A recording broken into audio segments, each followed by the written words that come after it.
pintor, escritor, crítico cultural, vendedor de libros, consignatario y un montón de cosas más. Nuestro personaje de hoy, nacido en un año del siglo pasado, nació en el barrio de Arenales, concretamente en una calle que homenajea al ilustre inventor tinerfeño Agustín de Betancourt. Sufriría la posguerra española con sus carencias, a pesar de ser hijo de militar, compañero de esta casa de TAC Televisión y con muchos años de amistad. Nos va a tener durante 60 minutos en vilo, apasionados por su léxico brillante y envolvente.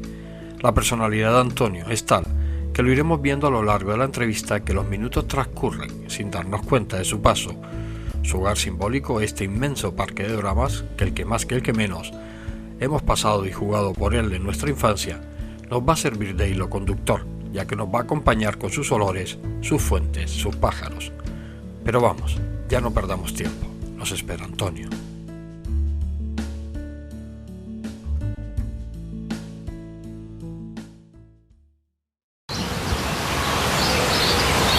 Antonio, ¿cómo son tus recuerdos de niño?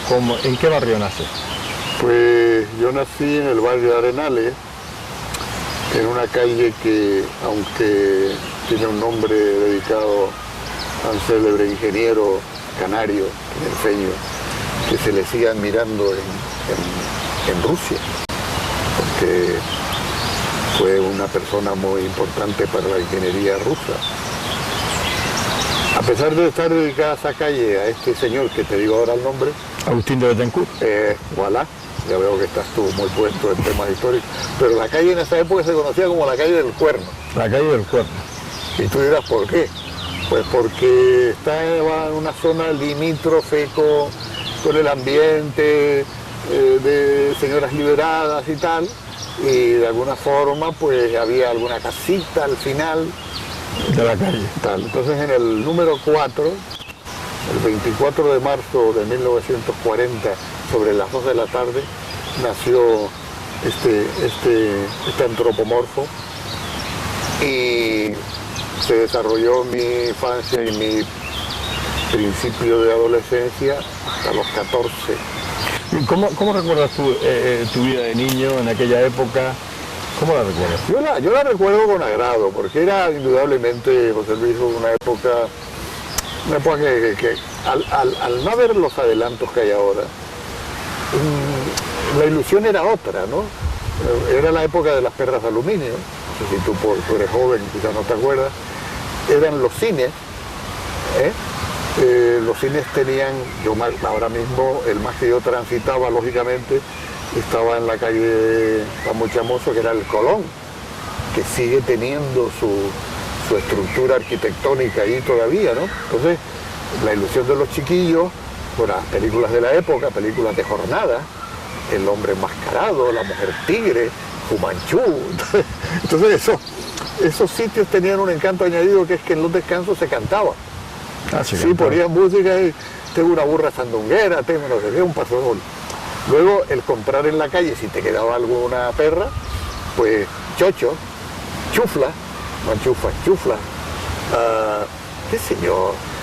¿Y los juegos cómo eran? ¿Cómo se jugaba? Bueno, en aquella época? Los juegos nuestros básicamente tenían que ver con las pelotas de trapo en el área urbana, y después ya en los aledaños, todavía de fincas y tal, pues los juegos eran un poco naturalistas, ¿no? Las cuevas, las cosas. Yo cuando recuerdo ahora los sitios donde me metía, se me pone la piel de gallina, ¿no? Ahora no lo haría, ¿no? Pero claro, en la ignorancia de la infancia, pues hacíamos barrabasadas. Y yo personalmente tenía predilección por una cosa muy curiosa, que era llevarle la fregadura a los cochinos. Porque a mí los olores naturales me encantaban. Y entonces llevábamos las fregaduras que eran de determinada cafetería, de determinada tienda, lo que sobraba, se metía en unos envases metálicos con un palo que sostenía los dos envases, no me acuerdo ahora cómo se llama, lo llevábamos a la zona del Barranquillo de Don Zoilo y por ahí, y se lo echábamos a los cochinos. Y luego los chiquillos nos sentamos a ver la escena, ¿no? Tú sabes que el cochino, el cerdo es feliz en el chiquero. No lo pongas Bueno, los de bellota y eso son otra historia, pero el cochino nuestro, ¿no? Y entonces yo participé de eso y de otra cosa también que me marcó mucho, que era ir a la marea, que estaba cercana, y ayudar a sacar el trasmayo, la atarraya, ¿eh? De hecho, yo con 10 o 12 años sabía de pescado lo que no está escrito, ¿no? Que era una raya, que era un tapaculo, que era un lenguado, se llamaba tal, que era un peine, que no era un peine para peinarse, sino un pescado con una estructura determinada. Y repito lo que te dije, ¿no?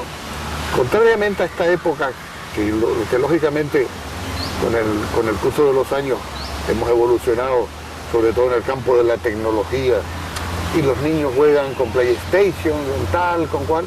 Lo nuestro era más panteísta, ¿no? El contacto del mar, por ejemplo, el contacto de las zonas de fincas que en esa época existía todavía, de plataneras y tal, de los perros, ¿La Navidad cómo la recuerdas de niño? Hombre, la Navidad la recuerdo con carencia. Con carencias, porque... La posguerra se pasaba factura. Sí, hablamos de los 50 y yo no había visto un pollo asado, no existía. Y los huevos fritos, poco.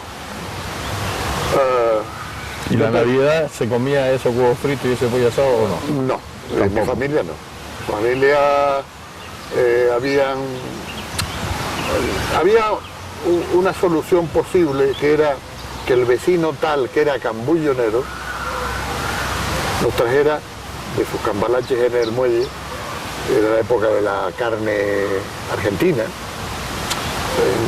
eran los primeros jaboncillos, que te queda el recuerdo olfativo de la época, el Lux, el no sé qué, y con eso escapábamos, ¿no? Entonces en Navidad, pues, que había la oportunidad de freír una papita y algo de carne, sin entrar en qué categorías y tal, pues, aleluya. Era una fiesta. De todas formas, hay otra lectura de la Navidad, de la que sí participé yo, que digamos es la Navidad desde el punto de vista religioso. Yo estudié en la Graduada, que era un colegio público en la calle Venegas, pero por razones de vecindad teníamos que ir al Corazón de María a oír misa y demás y tal, ¿no? Cuando los reverendos padres del Claret descubrían en los alumnos de colegios públicos algunas voces adecuadas, las incorporaban al coro del Corazón de María. A mí me ocurrió eso.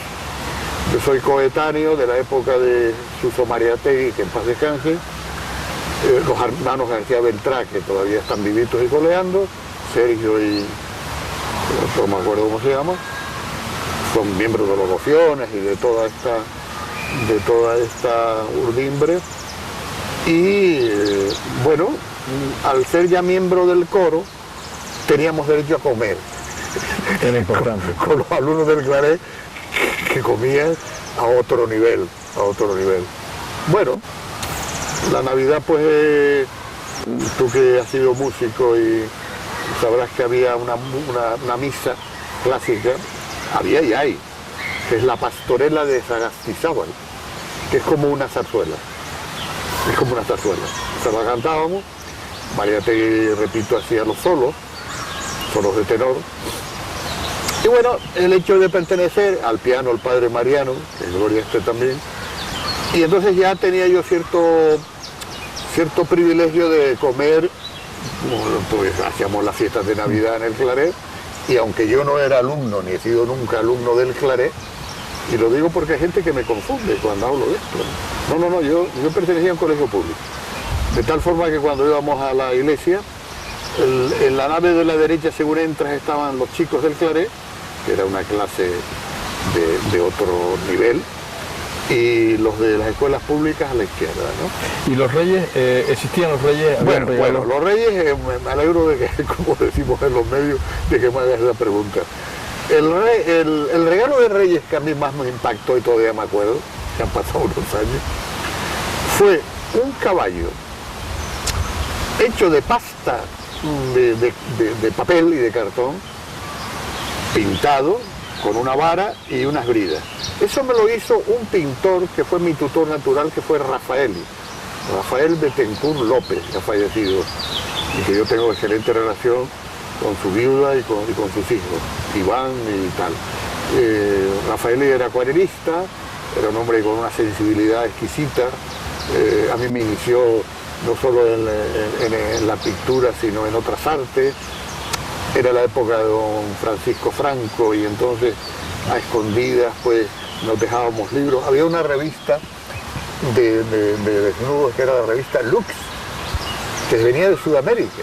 Lo traía alguien de Matute y nos las pasábamos a escondidas y demás también. Bueno, ese regalo con el que yo lo colocaba entre las piernas y ya lo pagaba,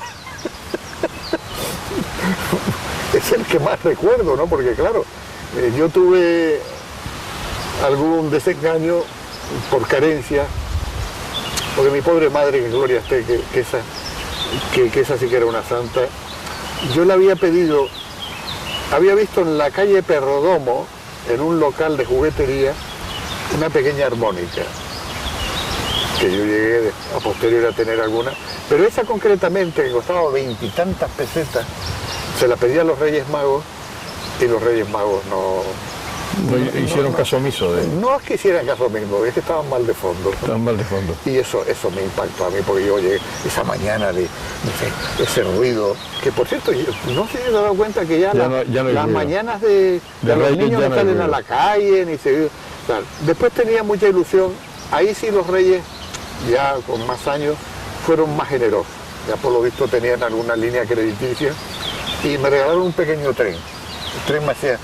No los que hay ahora, aquellos trenes muy con sus raíles y tal, ¿no? Y indudablemente son recuerdos gratísimos. Y que repito, haciendo un estudio comparativo, no se parece en nada a las generaciones de ahora, ¿no? ¿Cómo fue tu adolescencia, tu etapa colegial? ¿Pasas algún tema, pasas al instituto? No. ¿Tú ya desde muy chico fuiste hecho a ti mismo? Con 14 años no, verás, te cuento. Con 14 años yo estaba entre los alumnos primeros premiados en la escuela pública, con derecho a ir a campamentos de verano de la época de don Paco Franco, Santa Brígida, el Gamonal, tal, como premio. Y cositas así, ¿no? Pero un buen día mi madre, repito que era una santa, me dice: hijo, tú no vas a hacer estudios superiores. Mamá, ¿por qué? Porque los profesores me han dicho, no. Tienes que trabajar.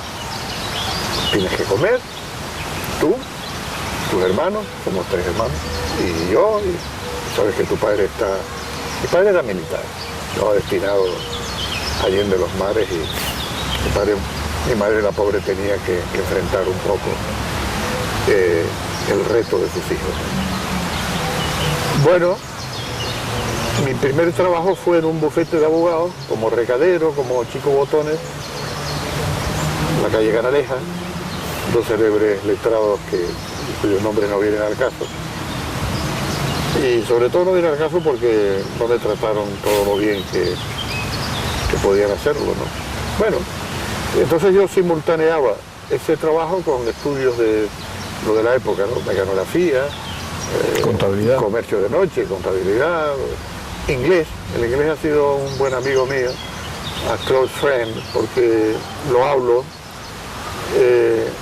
sigo leyendo, sigo estudiando, hablo con gente de habla inglesa, trabajé, después lo contaré si hay ocasión, para una compañía de mucha envergadura en el muelle, que también ha sido un mundo muy significativo para mí. Pero volviendo al tema, y para no perder la línea argumental, ingreso allí a los 14 años, estoy como hasta los 18.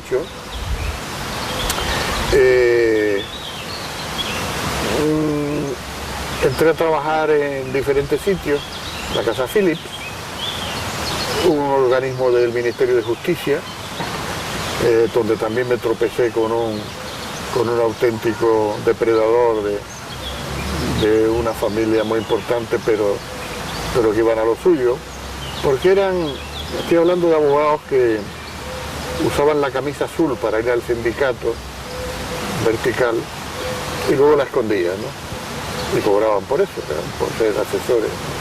Esto lo viví yo porque lo vieron estos ojitos miopes que todavía tengo, ¿no? Bueno, me llega la época militar, me meto en los 20 y algo. A pesar de ser hijo de militar y tener ese derecho a elegir cuerpo y destino, como hicieron mis hermanos, yo no quise a ver lo que pasaba, porque yo estaba con una nebulosa personal y quería que algo me sacara de esa monotonía, y me toca infantería de marina y me mandan a Cádiz.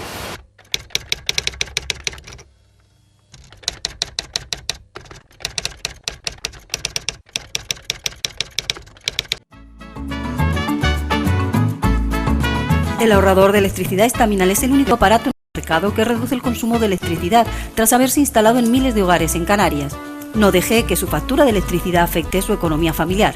El ahorrador Estaminal le garantiza una reducción de un 10 hasta un 35% de su recibo de luz. Estaminal no necesita ninguna instalación especial, es autoinstalable y no consume electricidad. Diga basta al excesivo consumo de electricidad y llámenos al 928-481-249. Reduzca hasta un 35% de su factura de electricidad. Estaminal, su seguro de ahorro.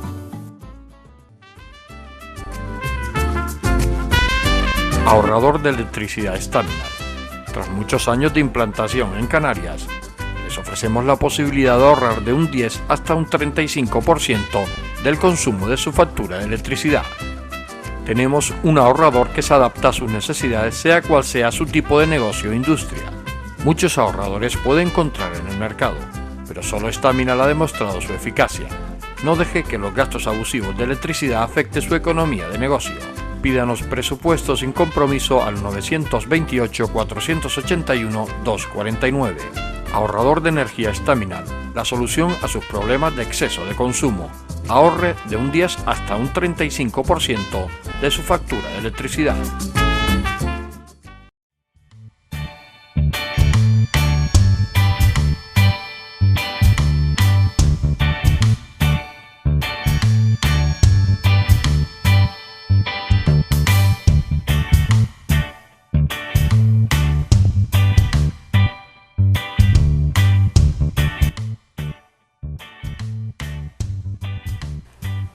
Hemos consumido el primer tramo de entrevista y casi no hemos podido reaccionar con el paso del tiempo, imbuidos por esa dialéctica que Antonio eleva a su máximo exponente y que hace que nos sintamos bien, relajándonos hasta tal punto que nos podría servir de terapia ocupacional. Escuchar sus relatos de infancia, describiéndonos las diferencias sociales que se podían encontrar en la propia iglesia en aquella época, lo comenta sin acritud, incluso dándole un pequeño toque de humor. Antonio es un libro abierto que a veces también realiza las funciones de diccionario.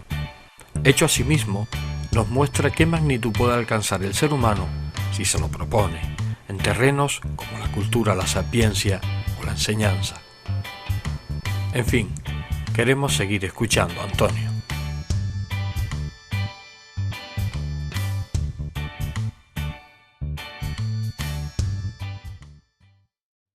Antonio, estamos en Cádiz, Infantería de Marina, pero antes, esa época tuya de los 18, 19 años, ¿cómo eran los bailes? ¿Había bailes de juventud? Sí. Estaba la época... Sí, era... Había los clubes sociales. Había, quizás ahora será de otra forma, ¿no? Pero había una ilusión, los bailes sociales, ¿no? El mercantil, el Polonia, creo que en el puerto era el Porti, no, el otro tipo, ¿no? Entonces, lógicamente había una comunicación boca a boca, o no había móviles. Y, oye, que hay baile en tal sitio, ¿no? Entonces nos poníamos de acuerdo, la pollería, como se llamaba, ¿no? Y, oye, sí, que hay que llevar corbata y tal, no sé qué tal. Había sitios que costaba entrar, ¿eh? Mercantil, por ejemplo, en aquella época, no era un sitio donde entrara todo el mundo, ¿no? No digamos nada del gabinete literario y tal, eso ni pensarlo, ¿no? Pero había esa ilusión, ¿eh? Y entonces había también la ilusión, lógicamente, de encontrarte a fulanita o a menganita, que no era la mujer de la actualidad tan así, tan digamos, combativa, eran más tranquilas, más sosegadas, incluso algunas a las sociedades iban con la madre y tal, y tal, si tú la invitabas, pues la madre le preguntaba con qué intenciones viene y tal igual. Lógicamente era la época de las orquestas en directo, cuartetos, tal. Yo tuve buenos amigos, alguna vez canté con ellos alguna cosita, ¿no? Porque me invitaban. Yo no canto más los boleros, dicen las malas lenguas. Y entonces, saboreábamos esos bailes, que no son los de ahora tampoco, ¿no? El bolerito, el paso doble, el cha-cha-cha, tal y cual. Bueno, eso... ¿Y en aquella época hubo muchos noviazgos o tú eras hombre de pocas mujeres? No. Yo, mis primeros escarceos amorosos fueron a los 20 y tantos años. O sea que tú en aquella época bailabas y poco más. No, yo estaba además... Es que claro, hay una cosa que yo no he dicho, porque la vida tiene tantos matices. Yo era miembro de la Acción Católica, del Consejo Diocesano. Entonces vivía una castidad que no me atraía. A ver, yo miraba para las niñas que se me salían los ojitos de la cara, ¿no? Pero lo religioso se contraponía, ¿no? Y así estuve hasta los 20 y tantos, que ya me cansé, digo, chico, que me voy a reventar, ¿no? Era miembro, te estoy hablando de la época de Monseñor Pirlain y Sapián. Vale. Yo era miembro del Consejo de Diocesano, yo hablé con él más de una vez. Que, ojo, a los que nos movemos y queremos tanto la radio, había una emisora, Radio Catedral. Radio Catedral, cuidado. Volvemos a Cádiz. Volvemos a Cádiz. Me tocan 2 años de infantería de marina. Me trasladan a Cádiz, no quiero entrar en muchos matices porque no lo acabaríamos. Y, como ocurre siempre, en el campamento de Cádiz, los superiores descubren por el currículo quién sabe de esto, quién sabe de lo otro. Entonces habíamos un grupo de un locutor de Radio Cádiz, 2 maestros, yo, tal, que lógicamente hay un efecto social en el cuartel, que de entrada estos son amigos, pero luego se van decantando y claro, cada cual se reúne con su nivel. Nosotros teníamos a nuestro favor un requisito muy importante para mi trayectoria personal. Nuestro alférez era Gregorio Pérez Barba, uno de los padres de la Constitución. Y Gregorio los fines de semana nos reunía en su tienda cuando él entraba de guardia. A ese grupo nos invitaba a una cervecita a Cruzcampo, unas latitas de sardina y tal igual, y hablábamos, tratando de evitar que se enterara nadie de lo divino y de lo humano, sobre todo de política, ¿no? Bien. La superioridad descubre que yo tengo unos conocimientos de esto y del otro y me trasladan a Estado Mayor de Cádiz. Y esto que es un timbre de gloria, a mí se me cayeron los palos del sombrado porque era quedarme en Cádiz 2 años. Digo yo, pero es que me muero, ¿no? Entonces sí tuve que recurrir a mi padre. Le llamé, él estaba esta vez en Las Palmas. Él contactó con un alto cargo al ser militar de la Marina. Ese alto cargo llamó a la máxima autoridad de ese campamento, de ese sector, Tercio Sur se llama, Tercio tal, Galicia, Cartagena y Cádiz. Me llamó ese señor, todo el mundo se quedó asombrado de que esa autoridad me llamara a mí personalmente. Los capitanes y los comandantes, a ver cómo se presenta usted y tal, y salude, tal. Allá que me presento, da usted a su permiso y tal, allá me habían aleccionado. Déjate de tal, entra. Quien me llamó es muy amigo mío y si él es amigo mío de tu padre, siéntate, tal. ¿Qué es lo que te pasa? Los cargos superiores de la Armada Española son, acuerdo con su boquín, tal. Bueno, digo, no, que me han destinado a Estado Mayor y 2 años aquí es mucho y nada. Tú y tus compañeros todos vuelven a Las Palmas. Y llegaste para claro. Me mandan a Las Palmas y Estado Mayor de Las Palmas, claro, de un lado a otro. Estaban graguazos por ahí, por la playa chica.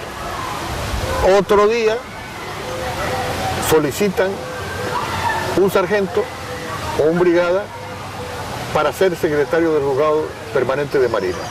Estaba en lo que es el muelle de Santa Catalina, que en aquella época estaba el Club Náutico allí y todo, no es lo que es ahora, ¿no? Hablamos de los años 60 y algo. Me lo plantean a mí y paso, a pesar de ser cabo, a ser secretario del juzgado de Marina, que era toda una entidad en aquella época, de tal forma que mi superior era un comandante. Pero claro, como no había infantería marina, o sea que en la Marina es diferente al cuerpo general, son menos, ¿no? Bueno, ahí ya eché yo el resto de la mili, de año y pico, pero con el encanto añadido de que yo tenía que hacer guardia en la comandancia. Tú y yo hemos nombrado alguna vez, hablando de nuestra época, está en la Plaza de la Feria. Bueno, yo jugaba en la Plaza de la Feria, de niño, y veía el relevo de guardia, y el izado y el arriado de bandera. Pasan los años y al revés, yo hacía guardia y veía jugar a los niños, que no era la Plaza de la Feria que hay ahora. Acuérdate que era el parque donde de la feria. jugábamos ahí a la pelota y tal. ¿Cómo transcurre tu vida después de que sales del cuartel?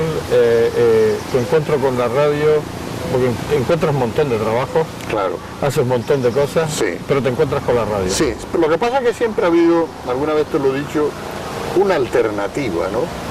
Entre lo que pudiéramos denominar vocacional, que era el mundo de la comunicación, no solo la radio, sino el escribir y tal y cual, pues sobre todo la radio, por supuesto, y un poco el pan nuestro de cada día, porque yo de repente, entre los 24 y los 29, tengo un noviazgo tal, me caso, y de la noche a la mañana, pum, pum, pum, pum, familia numerosa.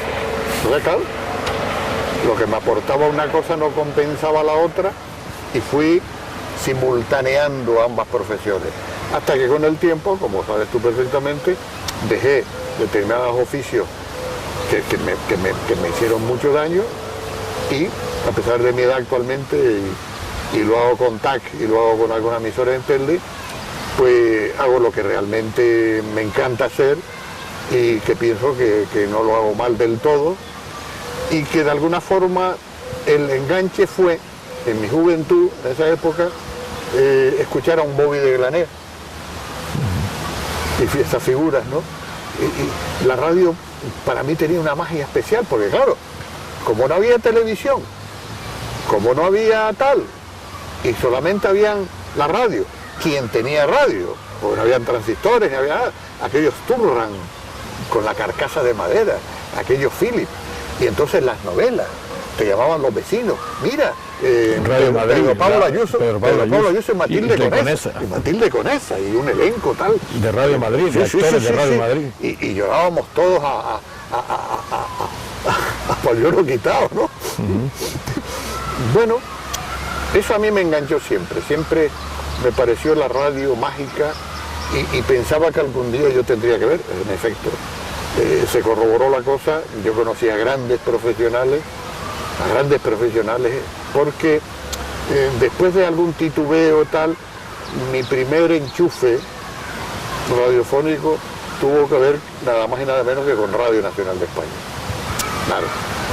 En eso le debo mucho a un gran profesional que actualmente no sé lo que está haciendo, porque las relaciones no son las más cordiales, que es Domingo Melián. Domingo es un gran profesional, y un día me propuso hacer radio en Radio Nacional. Yo andaba en una emisora local, en la zona del Chabadal y tal, y yo le dije que sí, ¿no? Bueno, ahí empezamos y tal y cual.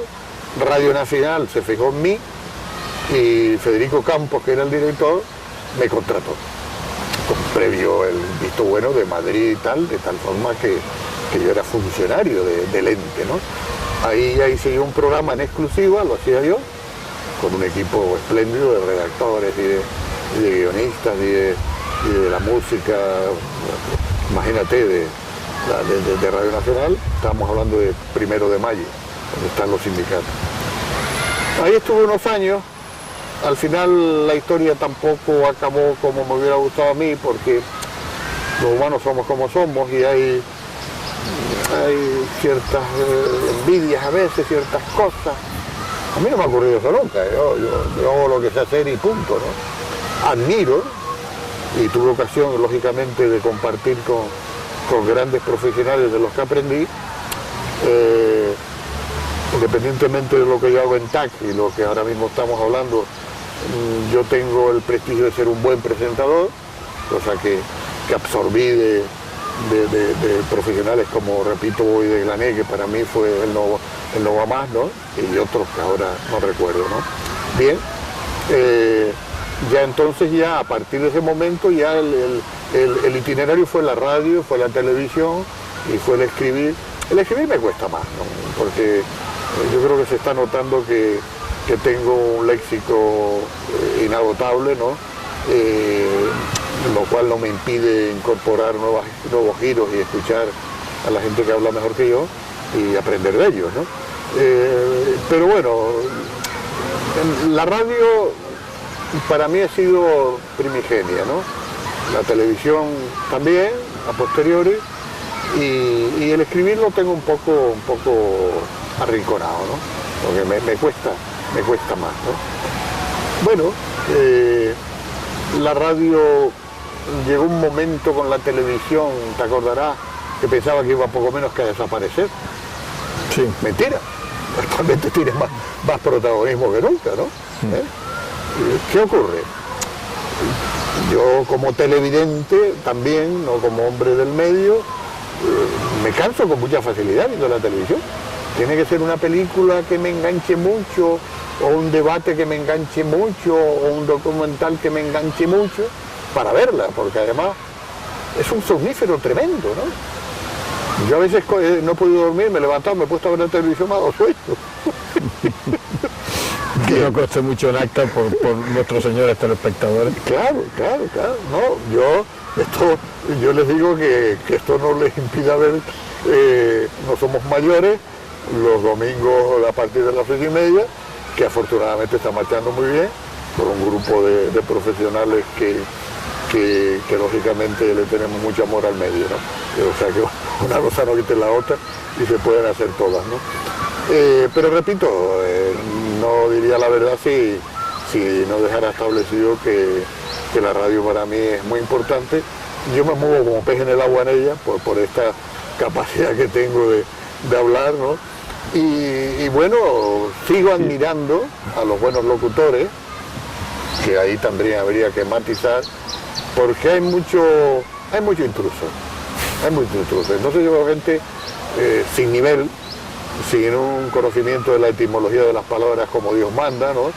Y bueno, a veces hay gente joven que se precipita y se pone ante un micrófono a decir cositas, ¿no? Bueno, ya aprenderán.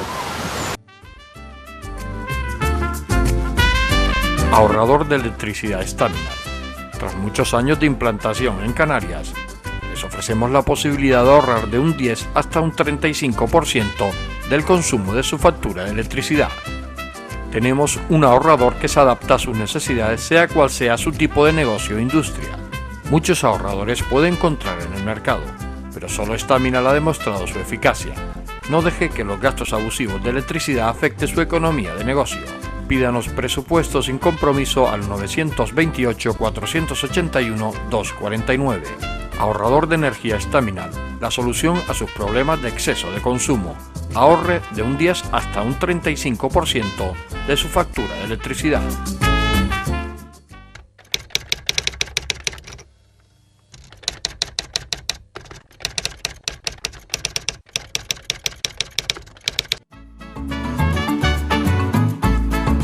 El ahorrador de electricidad Staminal es el único aparato en el mercado que reduce el consumo de electricidad tras haberse instalado en miles de hogares en Canarias. No deje que su factura de electricidad afecte su economía familiar. El ahorrador Staminal le garantiza una reducción de un 10 hasta un 35% de su recibo de luz. Staminal no necesita ninguna instalación especial, es autoinstalable y no consume electricidad. Diga basta al excesivo consumo de electricidad y llámenos al 928-481-249. Reduzca hasta un 35% de su factura de electricidad. Staminal, su seguro de ahorro.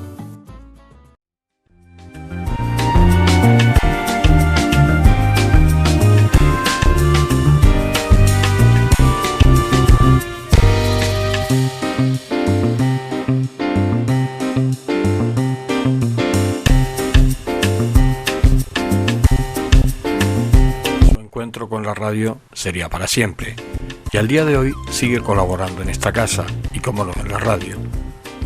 Su radio, la voz de Antonio Raluí, que tanto encandiló a hombres y mujeres de aquellos años y que aún hoy más de alguna admiradora y admirador le ha expresado su admiración. Todo eso no le ha hecho olvidar su sencillez, su caminar a pie de calle, mezclándose con la gente del pueblo, apreciando el costumbrismo que todavía queda en nuestra gente y que él ha sido un gran valedor. Vamos a seguir escuchando a Antonio, queremos seguir compartiendo con él sus vivencias.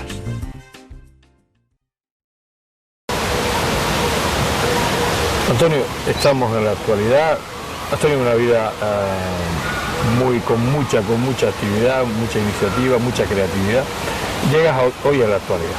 ¿Cómo te sientes?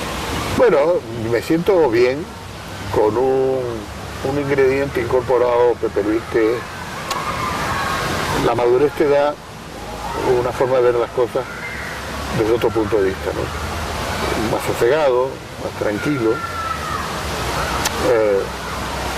Ya las prisas son menos prisas, las responsabilidades son las que pueden ser para un abuelo, ¿no? Y entonces estoy jubilado, por supuesto, me adapto a mis ingresos, que no son para volverse locos, no puedo viajar a París y a Roma. Como la gran mayoría, ¿no? Sí. Por desgracia, en este país, ¿no? Y lo que sí recomiendo y hago, me pongo como ejemplo, y en eso tienes tú que ver y te lo agradezco, es que a la edad nuestra, a la edad del equipo de No Somos Mayores, exceptuando Celeste, que es muy joven, no debemos sentarnos ahí a que nos coma los pensamientos y los recuerdos, tal. Tenemos que hacer algo, tenemos que desarrollar una actividad. Yo actualmente, aparte de las cosas propias, voy a empezar por los profesionales. Colaboro con TAC, colaboro con Onda Guanche Radio en Telde, me piden que presente algo y lo hago de manera altruista. De hecho, he presentado en todos los mejores recintos de las Palmas de Gran Canaria y actos de los mismos recitales de ópera que actos políticos. Y después, en el orden personal, antes te enseñaba yo, creo que sí, lo firmamos, ¿no? Que me vengo a este parque, por ejemplo, tan entrañable para nosotros, ¿no? Y pienso que es una joya, ¿no? Y me pongo a leer temas que me interesan, que tienen que ver con historia, con psicología, con cultura, que ayudan a incrementar los conocimientos. Camino bastante, lo cual me permite, o sea, mi deporte de siempre ha sido las artes marciales. Yo he hecho judo, pero claro, ya tengo una edad y además he tenido lesiones y ya no lo hago, ¿no? Entonces el dietista de turno me recomendó, usted camine, beba agua y tal y cual, y punto. Eso sí, soy disciplinado en las comidas para no, y es muy extraño que yo abuse de las comidas de ninguna. Las paladeo, pero no abuso de ellas, ¿no? Las que me interesan. Y nada, los días van pasando, los nietos van creciendo, yo estoy tranquilo, repito, solamente me gustaría que la banca me ayudara un poco más. Pero bueno, no te voy a dar nombres. No voy a dar nombres para hacer publicidad. ¿Te arrepientes de algo que hayas hecho o te ha quedado algo por hacer? ¿Tienes esa espinita de algo que quisiste hacer y no pudiste? No. Yo sí hay cosas que quise hacer y por estar en la trama esta que te he contado, que les he contado a los telespectadores, no he podido hacer. Por ejemplo, aprender música, leer las partituras. Porque hay una faceta de mi vida que yo he sido cantante coral, con hombres del prestigio de Falcón Sanabria y tal. Yo he estado en coros de zarzuela, en coros de ópera y tal, pero sin leer música. Y eso es un trabajo terrible, ¿no? Porque además tienes al lado uno que lee, ¿eh? Esa fue mi gran pena. ¿Y de algo que hayas hecho y que te arrepientas? No. Bueno, hay cosas. De cosas que yo me arrepienta, eso sí, no me arrepiento de haber hecho mal porque nunca he hecho mal. Me arrepiento de a lo mejor de equivocaciones en el campo afectivo. Los heterosexuales pues pagamos un precio a veces porque a ciertas edades los enamoramientos no son como ahora, que ya las de venir, sino que hacemos el papa frita, como se dice en plan coloquial, hasta que nos damos cuenta de que nos hemos equivocado, ¿no? Hoy, si me lo permites, que estamos con este programa, es un día muy significativo, ¿no? ¿Sabes por qué, no? Claro.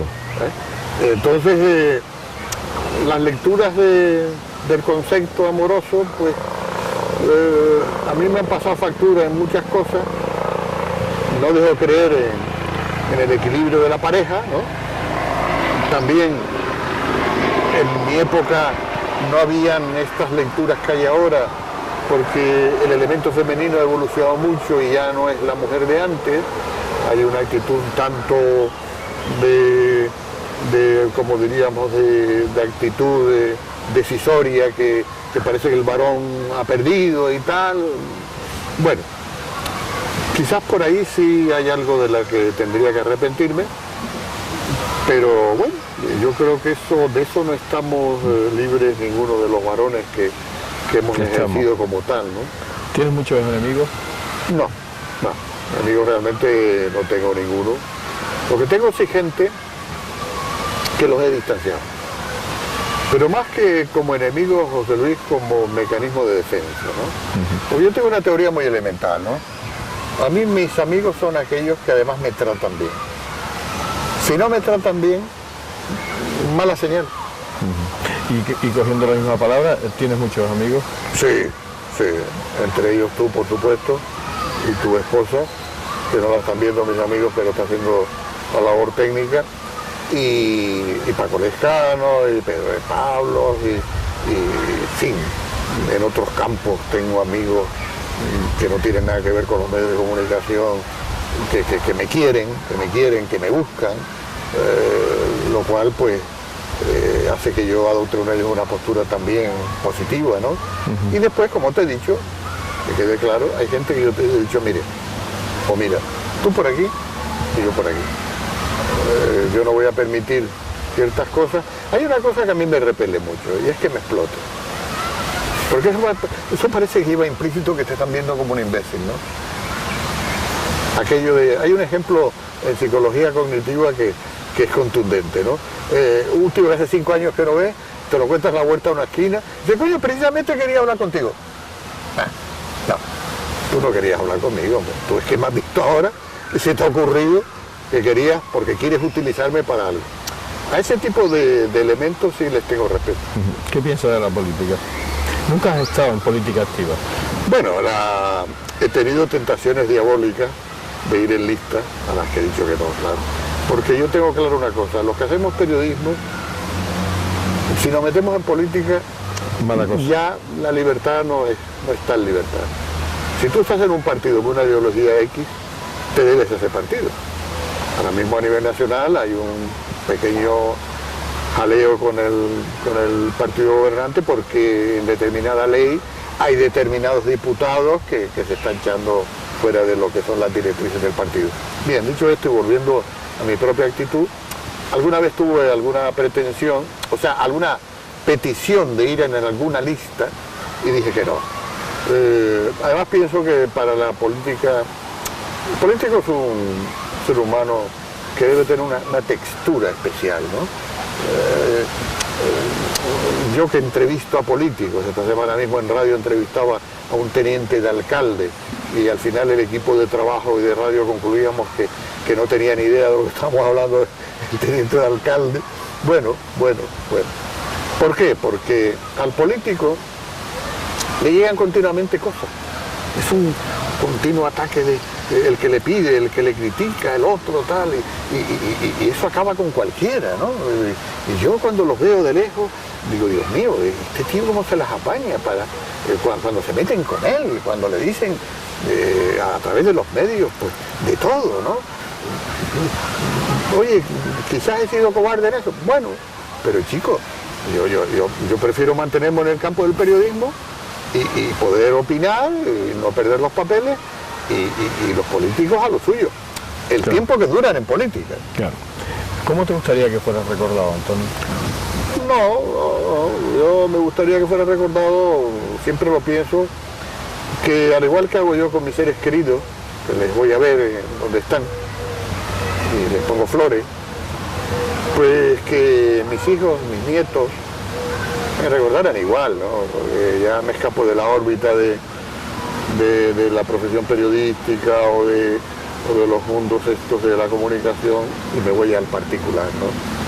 Yo soy de las personas que lo paso bien yendo a ver la tumba de mis seres queridos y como también acepto ciertas teorías de otras dimensiones, pues pienso, me comunico con el pensamiento con recuerdos muy agradables y en esa línea sí me gustaría que mis hijos pues me recordaran igual, mis nietos igual y no pediría más, eso, supieran que estuve por ahí, que hice lo que buenamente pude y no hice más porque no podía, porque no sabía.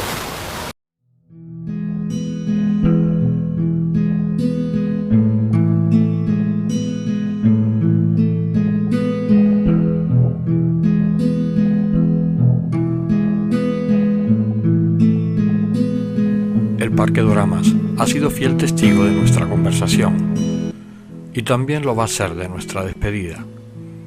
Este hogar de adopción de Antonio con sus ruidos, los jardineros tenían toda su maquinaria en marcha, sus pájaros, sus fuentes con las caídas de agua, han permitido que llegáramos a su adentro. Él nos ha abierto su puerta sin ningún tipo de pudor y mucho menos de rubor. Su interior, claro y cristalino como su personalidad, debo reconocer que nos ha ganado.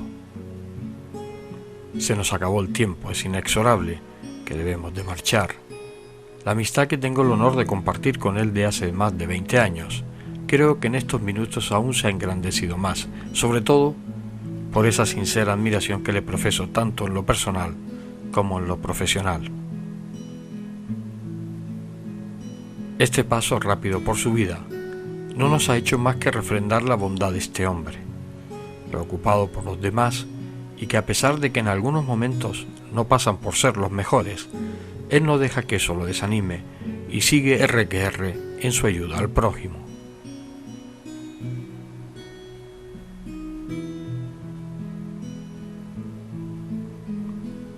Antonio Raluí, periodista, maestro de maestros, escritor, locutor, presentador, vendedor de libros, botones en su juventud. Gracias por habernos hecho vivir en estos minutos un tiempo maravilloso. Eres único. Hazme un favor, no cambies.